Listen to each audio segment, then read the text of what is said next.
I never thought I would utter the words, but a couple of years back, I was watching a newscast, and I was listening to the illustrious President of the United States, Donald Trump, and I had the strangest thought. I said to myself, I think I agree with this man. He was talking, yeah, exactly. Especially as Canadians, that's a painful admission, right? But he was talking about actually the conflict that was happening in Syria, and he was being asked if they were going to send troops over. And he said, in general, no, we don't want to send the U.S. military there.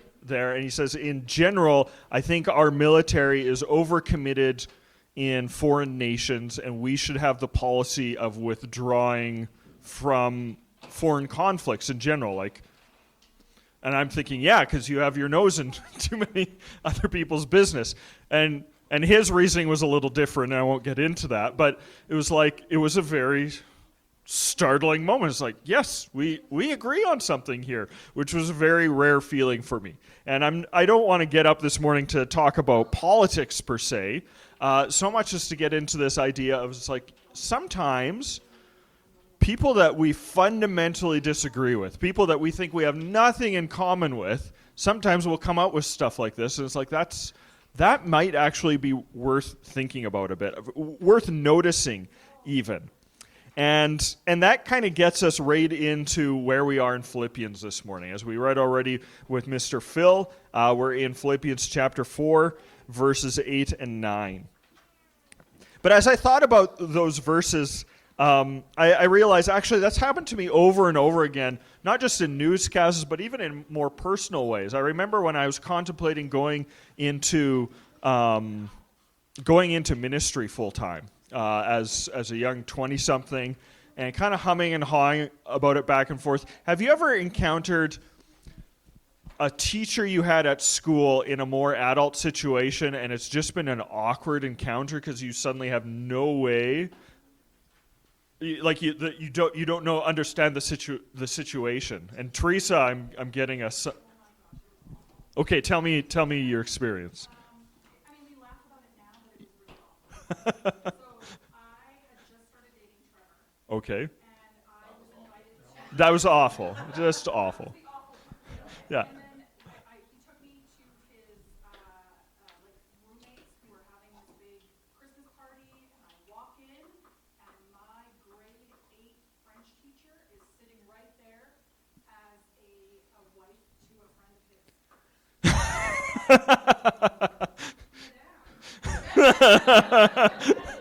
She looks at me and she goes, "Don't call me back here." Yeah. Yes, pretty. Yeah. Yeah, you have no idea, where's my footing in this situation? Yeah. I remember we lived right on the border with Washington State, and so we'd often go over the state line to buy gas because it was cheaper in the States at the time because of the dollar and whatnot.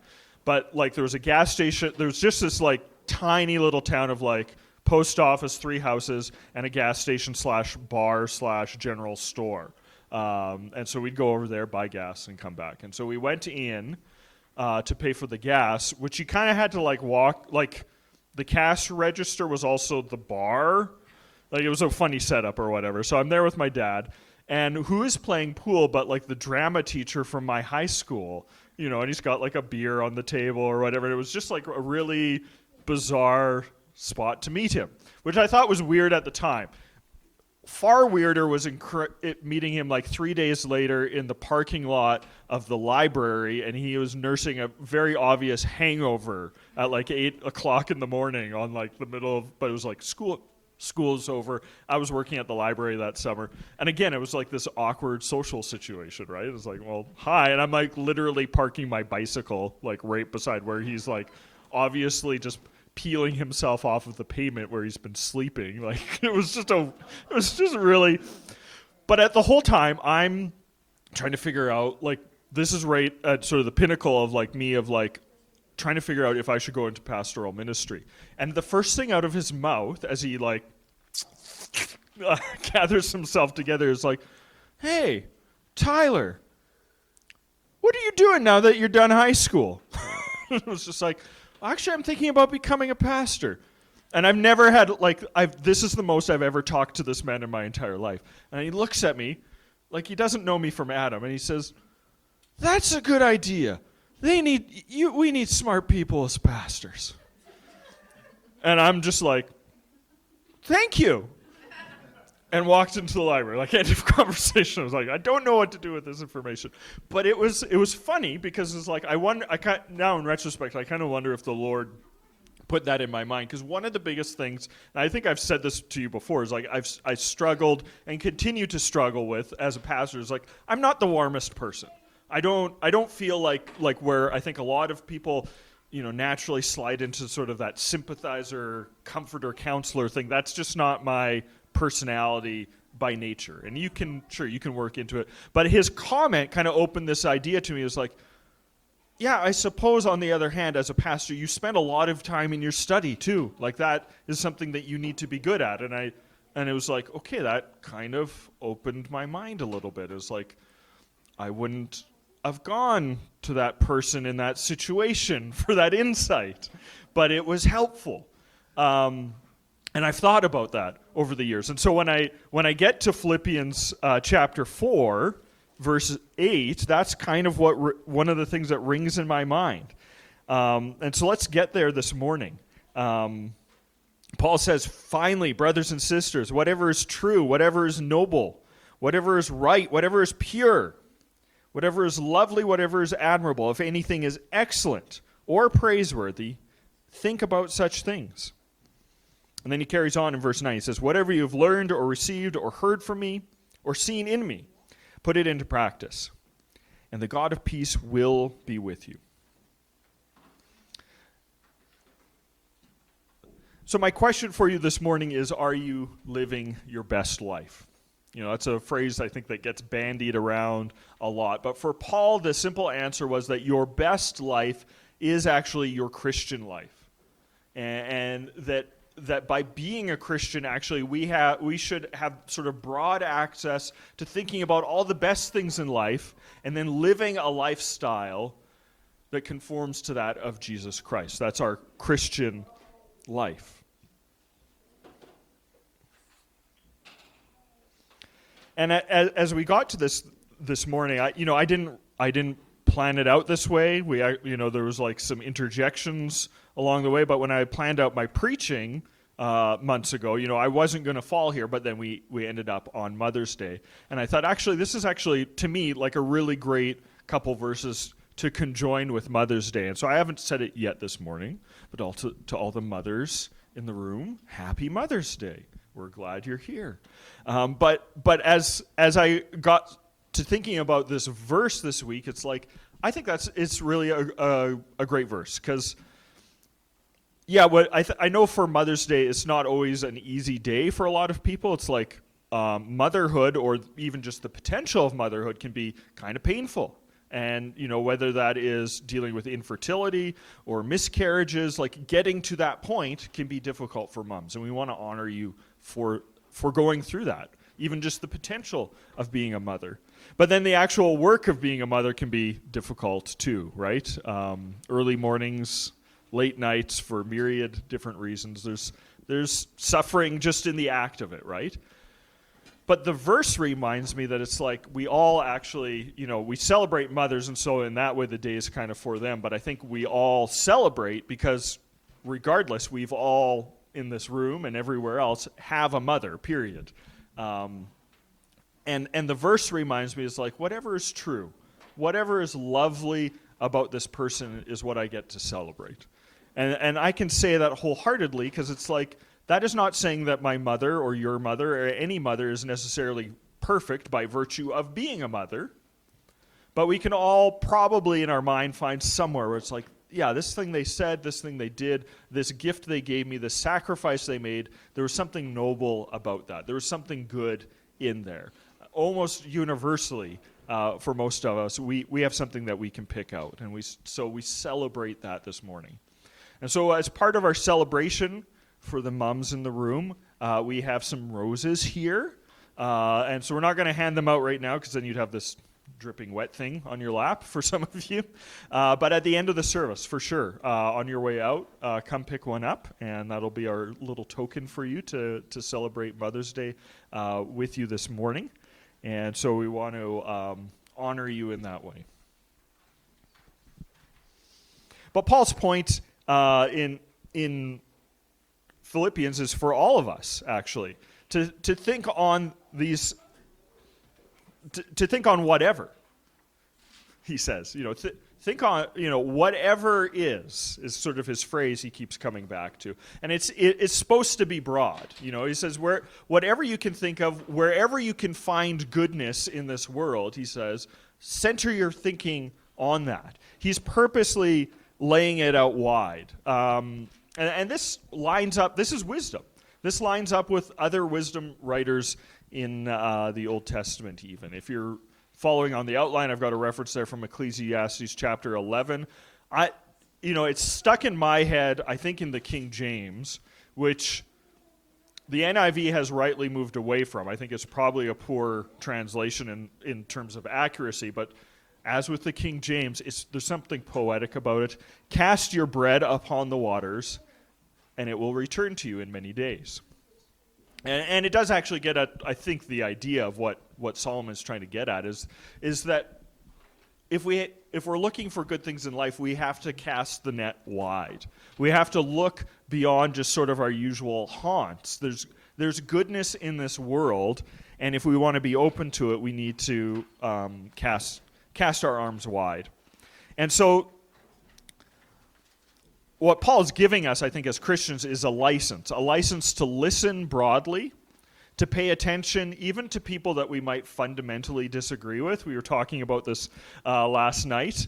I've mentioned the verboten name of Jordan Peterson in this room before. My dad's name is Jordan. Your dad's name is Jordan. Is his last name Peterson? No. Oh, that's too bad. He has classes, and he has don't have a huge fear. It just sharp fear. Okay, well, the Jordan Peterson I'm thinking of is like a university professor out east. And he does have some controversial views, for sure. But he has some good things to say, too, in some places. And so it's like, I can listen to that, and I don't have to accept everything that a person says. But if there's good in it, I want to avail myself of that.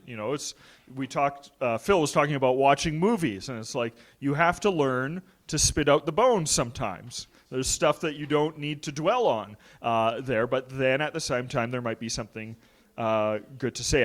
I've recommended it to a few people over the past few months, a book by Chris Voss. It's called Never Split the Difference, I just read. Excellent book on negotiating.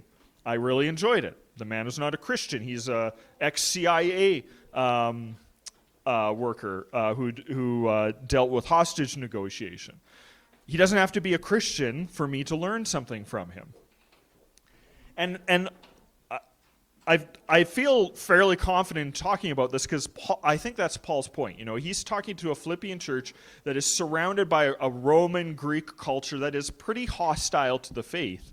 And actually, the words that he uses to describe what we're looking for here, whatever is true, noble, right, pure, lovely, admirable, all of those are actually very Greek words. Like, if you look for them in the New Testament, you don't find them too often. A couple of them, this is the only time it shows up. But they're Greek philosophy words. Like, he's using very Greek language to describe a Christian's thought life. And I think he's doing it on purpose. He's saying we are, he at the time, and it applies to us too, we are in a world, in a culture that is kind of hostile to the Christian faith. And he's saying, so when you're out looking for stuff to think about, there will be stuff out there. There will be stuff out there, but you do need to be discerning in terms of, is it good? Is it noble? Is there sort of an inner majesty about it? The words he uses there, they're broad, but they do have meaning. Like I think in our culture, we're at the point, now where it's like sometimes it seems like words don't have meaning. It's up to the person who hears it to define things, and that's not really Paul's intent. He does have a specific idea around sort of the goodness that he's aiming for. We live in a world that is tainted, certainly, by sin and evil, but that doesn't mean we need to reject everything. But it does mean we need to be discerning in what we see and do and hear and think about. This is a great verse, by the way. I think for anybody who's dealing with an addiction, particularly like pornography, this is a great verse just to have in the back of your mind, to memorize and just to have on hand. And that's one of the great things I think I've seen with quizzing is like there's always a verse on hand. Something comes up, and I don't have to run and find a Bible and like, I think I remember reading about this somewhere and search around. It's on the tip of your tongue. And so this is a great one when you're encountering temptation to say, hey, you know what?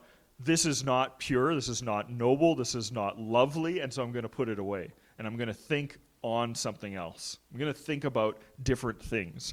And sometimes for a lot of people, that's sort of the first step of combating an addiction is just saying, I need to put my mind somewhere else. Because it's not enough just to say, no, I don't want to do that. That's a test of willpower.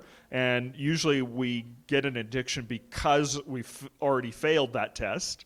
And so we need to at least put our mind somewhere else. And any parent with young kids knows the power of, rather than telling your child not to do something, just distracting them by sending them in a different direction, right? And it's like, it works for a 3-year-old, it works for a 41-year-old as well, right? So we need to just kind of play that game a bit ourselves.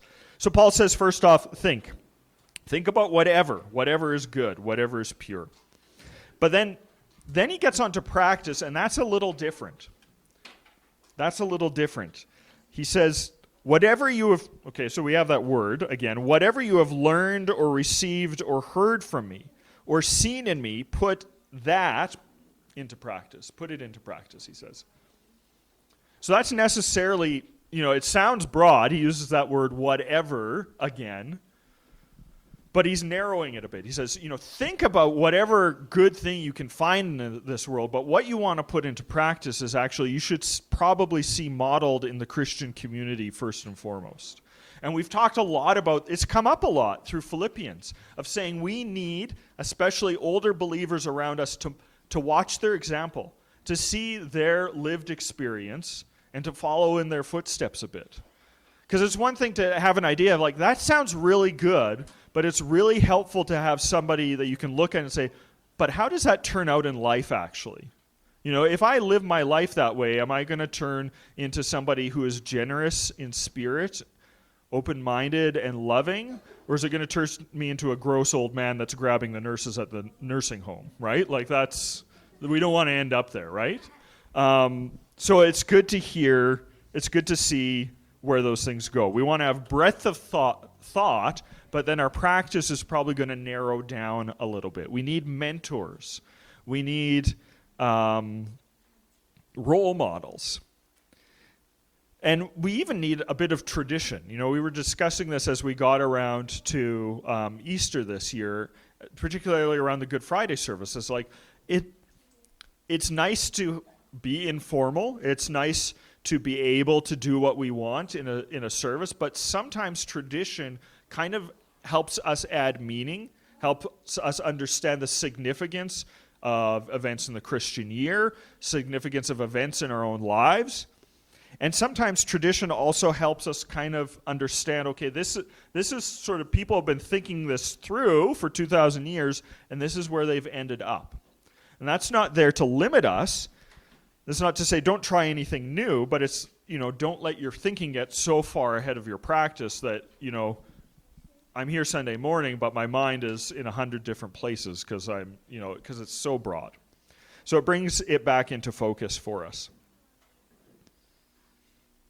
And then we get into the final part of verse 9. It says, and the God of peace will be with you. And here I want to just pause a second, and I want us to read this passage in the Message, because I really like how Eugene Peterson has brought this across. So I'm going to just change gears for a second here and bring that up.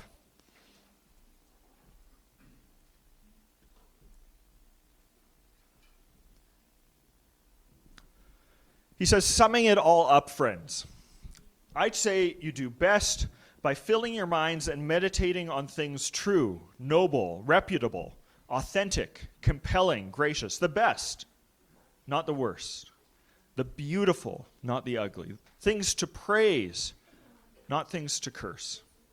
Put into practice what you learned from me, what you heard and saw and realized. Do that, and God, who makes everything work together, will work you into his most excellent harmonies. I love how Peterson captures sort of that concept of peace. You know, we're somewhat familiar with that idea that it's not just the cessation of hostility, but it's accessing holiness. It's accessing the wholeness, rather, of God, I should say. You know, and this is, for us, should be familiar words, because we just read verse 7, where we're promised the peace of God, you know, guarding our hearts and minds in Christ Jesus. And now Paul's, I think, very meaningfully flipped it to say, and you will have the God of peace with you as well. So we have this experience of God's peace, this experience of his presence in our lives, and it comes about because of our practice, actually. And I remember getting into this, actually, with a young adult years ago. I'd kind of just found our church coming in off the street and wanted to talk with a pastor, and so I spent some time with him in counseling. And we talked a bit about, like, he was starting to have some interest in Christianity and had been reading a Bible and praying a bit, but he was just not finding any peace through it. And so we kind of walked through, like, some scripture or whatever, and over the course of a few weeks, and near the end, the unfortunate end of our time together, we were kind of getting to this place where we had established some trust, and so I said, okay, well, what does your week look like? And it's like, he was a pretty regular drug user, illegal and otherwise, and just really, like, he was searching. I think he was genuinely searching for God, but he was also genuinely not willing to give anything up either in this search. And I said, well, like, you can't. Actually, I didn't even say you can't have it both ways. All I said to him was, you're not going to have. I think all of the things that you are looking for are actually come through community. The kind of peace and different things. Like, I think he was expecting sort of an experience from on high. And I said, I think what you're looking for actually comes from other people. So have you considered, attending a church or something like that? And he immediately, like, lit into me. He's like, you just want people to show up Sunday morning and fill the pews. And it's like, that really wasn't where I was going for. But unfortunately, that was our last time together. He was quite upset by that and left. But what struck me was that we like the idea of the God of peace will be with you. We all love the promises of tranquility and peace in Scripture, but we don't always like the parameters that come with them. And that's Paul's point here is he says, like, you need to have this practice. You need to put into practice what you've seen and heard and experienced with me, and then you will have peace. Not the other way around, right? It's like, I think often it's like, okay, well, God, if you show up in my life, then I think I will be willing to follow you. And Paul, in this sort of chronology, flips that for us and says, no, actually, you need to start putting it into practice, and it's a natural result of that God will be with you, and you will know the peace of God in your heart. And that's exactly what we get in prayer in the previous passage, was, presenting our petitions to God, and then we will not be anxious. Then the peace of God will guard us, right? So it's a result of something that happens. It's not magic, and it doesn't happen on our terms either, right? Like, we don't just say, God, pray, God, I want this. He says, well, no, there's actually a process where this happens in your life, and it's a good thing. You get to participate with God in it. But I guess when I kind of step back from that and sort of assess it for myself, I realize it's like, not a lot has changed. To me, it's a very similar situation personally from the Garden of Eden. It's like I've got this wide world of opportunity, and I could go after whatever is true, whatever is noble, whatever is pure, whatever is lovely.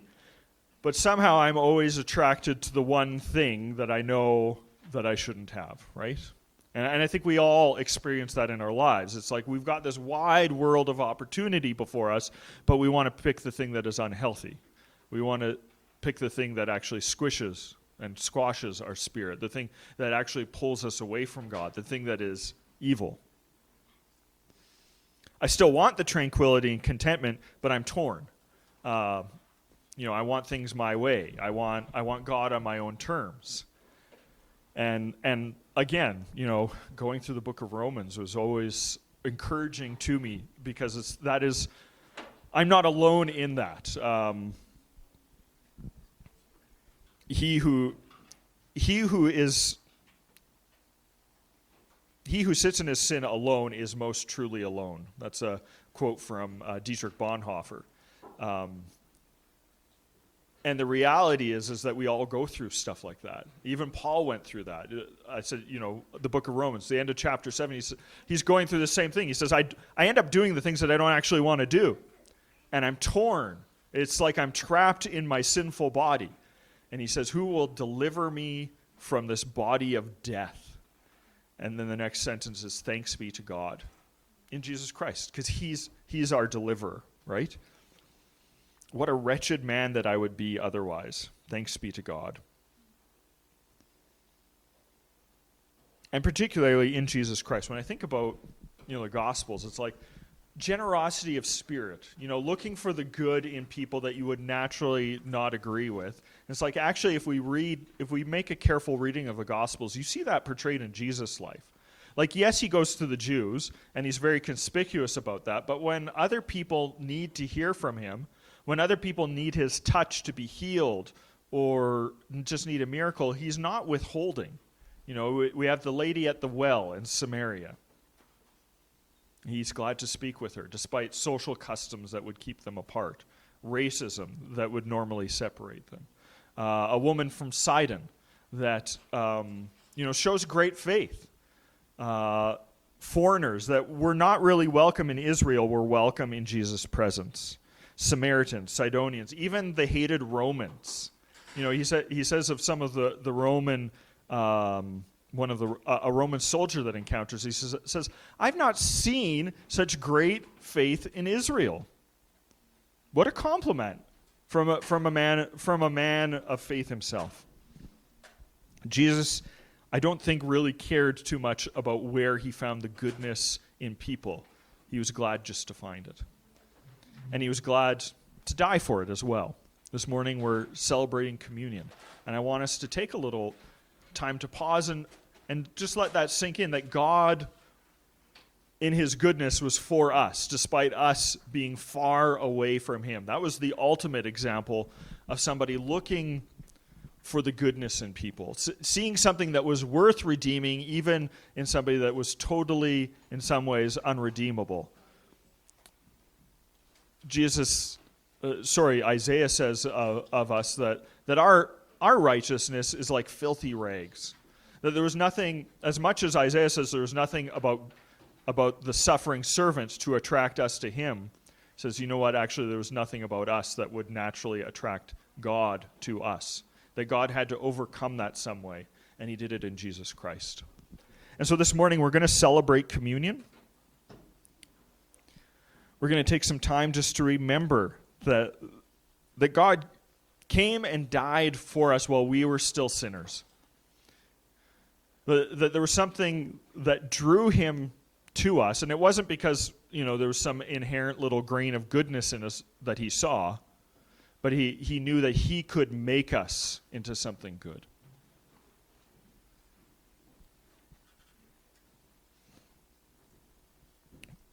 I think it's a fitting time too. I was thinking about, in terms of sort of church calendar, we're a little bit past Easter here. And for the disciples, this was the time between Easter and Pentecost. Jesus had died, was raised to life, was with them for some days, and then was raised to heaven.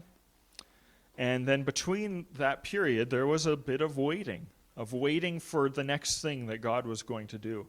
And I'm always reminded at communion that that is part of the inherent that's part of the inherent proclamation that happens through communion. Paul reminds us in 1 Corinthians, he says, "Whenever you eat this bread and drink this cup, you proclaim the Lord's death until he comes." That even in communion, there's this aspect of waiting. Yes, we are experiencing the goodness of God in his death and resurrection, and yet we are also anticipating something that is yet to come. And so we practice open communion here, so it's open to not just members of our church, but anybody that follows Jesus Christ. And so I'm going to, actually, maybe I can get one of the kids to pass out the tray and go around. Do you guys want to tag team, Evan and or Nolan and Rylan? Do you guys want to do it together? Okay. So the tray's just up there. You can pass those out. So,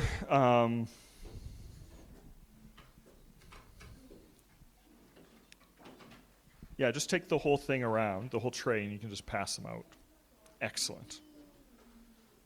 We'll get you guys waiting on tables soon enough. There we are. It puts me in mind, in my study actually this week, I was reading about this term honorable that Paul talks about in Philippians 4:8. And it's actually the same word, that one of the same words that he uses to describe all deacons in the church, that they ought to be honorable people. And a deacon literally just means somebody who waits on tables. So we have a couple junior deacons this morning who are doing whatever is honorable. So we're glad to have them helping out this morning.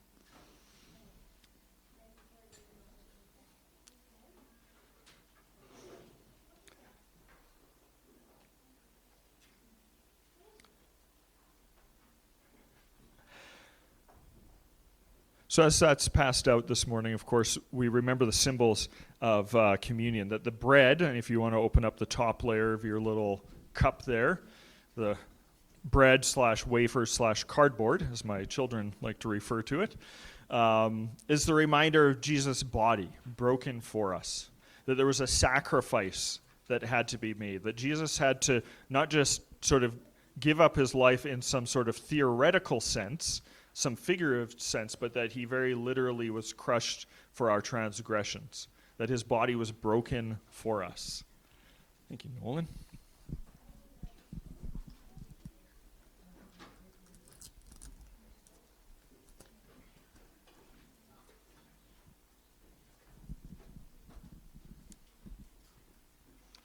So I'll invite you to unwrap there and take your wafer. And Jesus said that this body, my body, is broken for you. Do this in remembrance of me.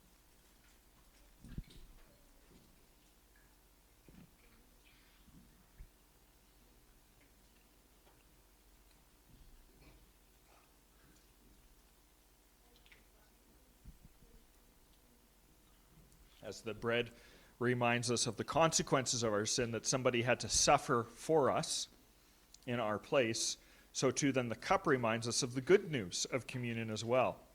That we have a new covenant in Jesus' blood. That it's not just that somebody paid the price for our sin, because then our account would be empty before God, but that we have been given new life in Jesus Christ as well. And that's the blood, or the cup. The reminder that we have new life in Jesus Christ. It says, this cup is the new covenant in my blood. Do this whenever you drink of it in remembrance of me.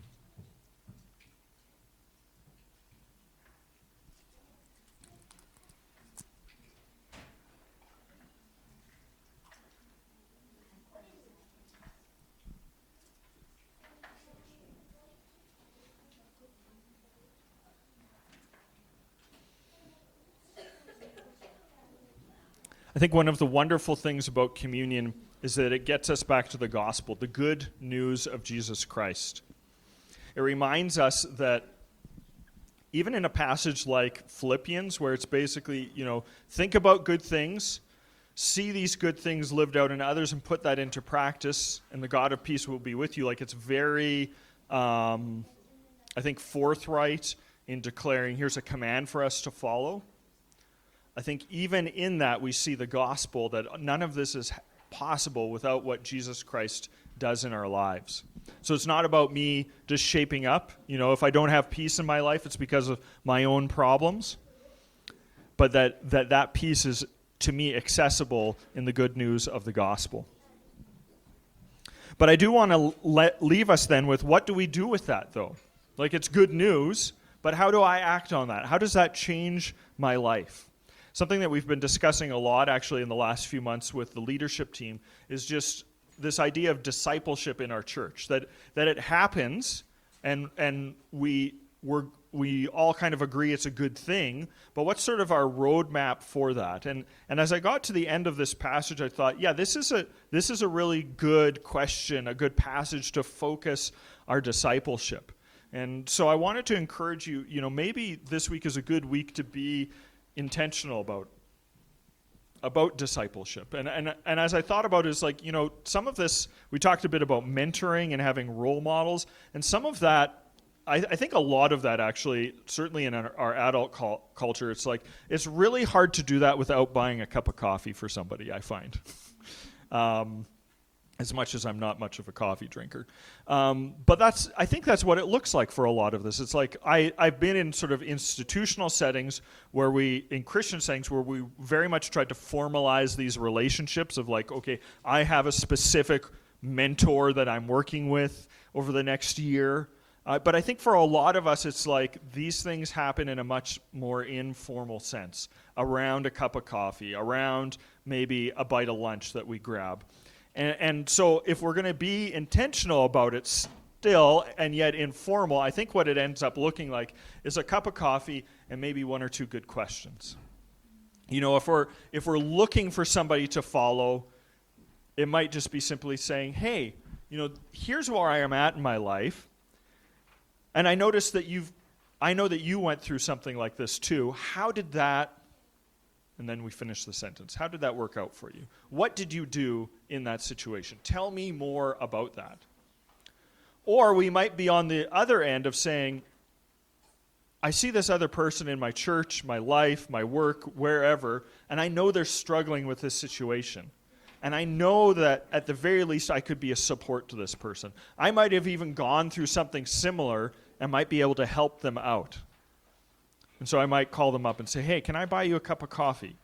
And then we'll get around to chatting, and I'll have a question or two there too of, how's this going in your life? Let's get real about this for a second. How's this working out? And just listening. I said it earlier, it's like I think as Christians, we need a license to listen, right? We need a license to pay attention, not just to whatever is good out in society, but also even to other Christians too. It's a powerful thing when you know that another person is giving you their undivided attention. And I think that's a blessing that we can have for other people. But also, if we're going to talk about homework, keep your eyes open. And this is easy for me, who likes to listen to the radio and tell my wife and kids all the boring stories that I heard, on whatever show or something like that. It's easy for me to say, but it's like, no, we need to be looking for good. We need to be looking for whatever is true, whatever is noble, whatever is pure in our life, even when it comes up in unexpected places. So there's some ways maybe for us to put hands and feet on this passage this week. Let's take a moment and pray, and then we're going to close with a final song. Lord, we do thank you this morning for the gift that your word is to us, that makes us wise, not just in life, Lord, but wise to salvation, Lord. It reveals to us the generosity of your nature, Lord, and helps us to fall in love more and more with you every day. Lord, help us to walk in paths of truth. Help us to be drawn to higher thoughts, to ways of thinking that honor you in all the breadth of your goodness, Lord. And we pray that we would be a robust church that has places for people to plug in and to see the life of faith lived out, and where we are mutually concerned, Lord, for how other people are doing in our church. Lord, thank you for the blessing of just getting to do life together and to love one another, Lord. And we thank you for just that connection, Lord, because we know in the last couple of years, Lord, we haven't always felt it, Lord, and help us not to take that for granted. In Jesus' name, amen.